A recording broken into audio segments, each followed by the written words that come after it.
It is easy and desirable to examine the nervous system quickly. Don't worry about the very long examination you learnt at medical school. You can do that, but in real life you want to get through it in just 2 or 3 minutes. And what I want to show you is a way of screening the entire nervous system in just a couple of minutes, and then you can tack on relevant pieces depending on your patient's symptoms: memory, numb hand, foot drop, pain in the back. Depending on what the patient has, you're going to adjust your examination to each individual person. You can't do everything in every patient.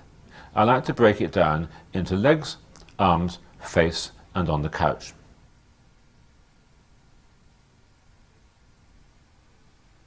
Beginning with the legs, I have the patient fully clothed, wearing normal shoes, standing with their feet together, both the front of the foot and the back of the foot touching, not standing to attention.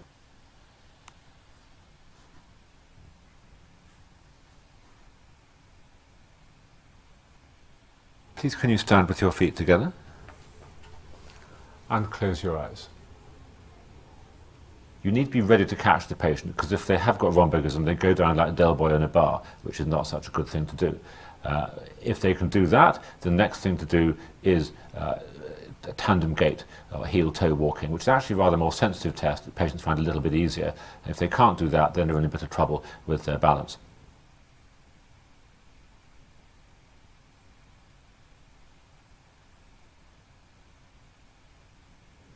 Open your eyes. Walk heel to toe. Very good.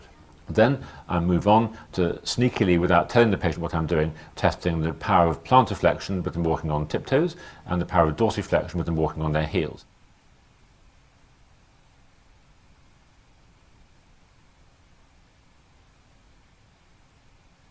Can you walk on tiptoes, please? And on your heels?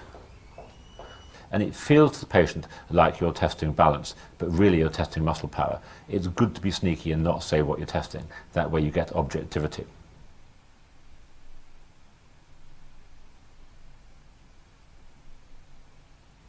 And then finally, for the legs, I ask the patient to hop one foot then the other, and I do it too, so it's a bit less humiliating. Very good, thank you. I get my exercise that way.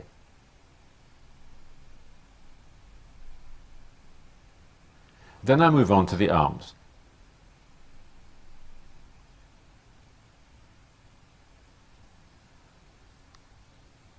And I start by looking for drift, so the patient holds their hands out in front of them with the palms up as though they're supporting a tray. Hands flat like you're holding a tray, very nice. And close your eyes.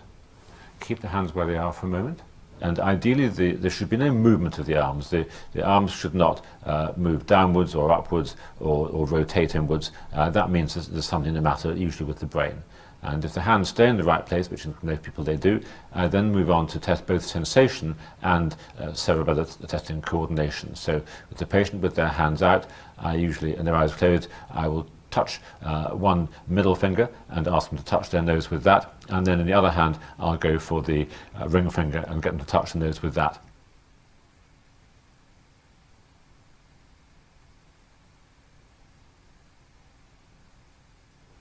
And with your eyes still closed, touch your nose with this fingertip and with this fingertip. Good. And you've covered quite a lot of ground in just a couple of seconds. After that, they open their eyes, and I get them to play the piano, and the fingers should all move independently, and I get them to tap their hand, so that should be nice and quick, so the patient can quickly do that. And that's really enough for cerebellar testing if you're screening people.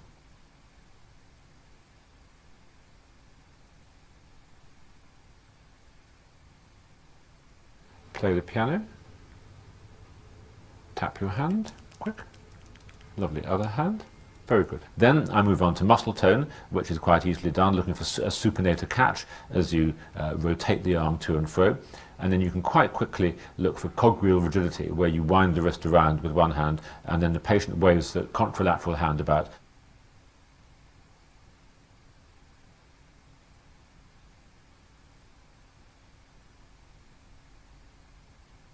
May I have your hand, please?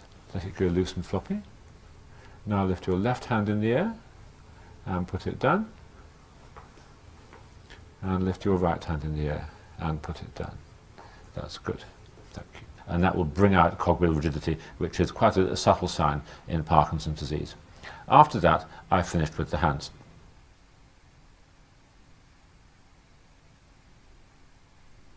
Moving on to the face, I normally start by quickly looking at the visual fields. I don't bother with the nasal fields, just the temporal fields with both eyes open. That will pick up almost everything.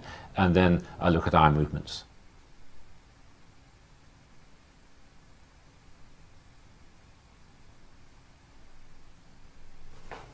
Look at my face, please. Point at the fingers which move.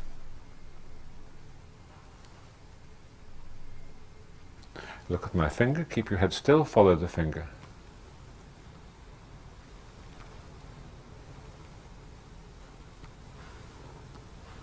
Having done eye movements, I ask the patient to screw their eyes up tight and see if there's any facial weakness. When they open the eyes, you can see if the pupils respond, and at that point you can also look for Horner's syndrome. Then quickly lower face, get them to grin. After they've done that, stick their tongue out, and you're done with the face.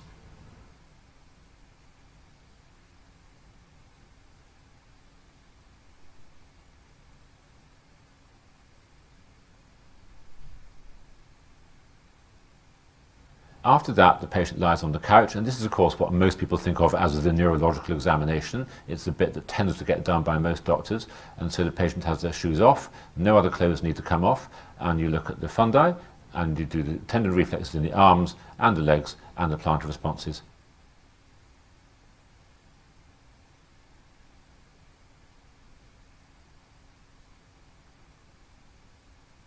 I'd like to look in your eyes, please. Can you look straight up at the ceiling? And now can you look a little to the right?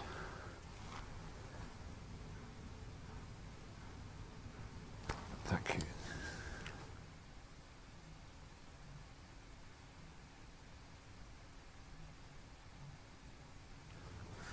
And now your reflexes, just let your hands flop.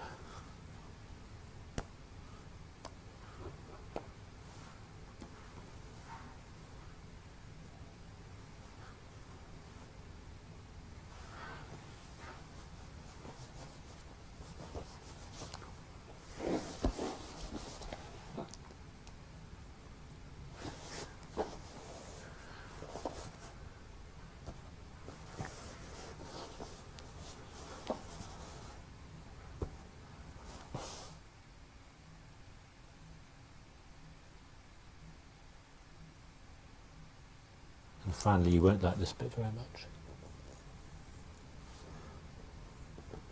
Thank you very much. And you're done.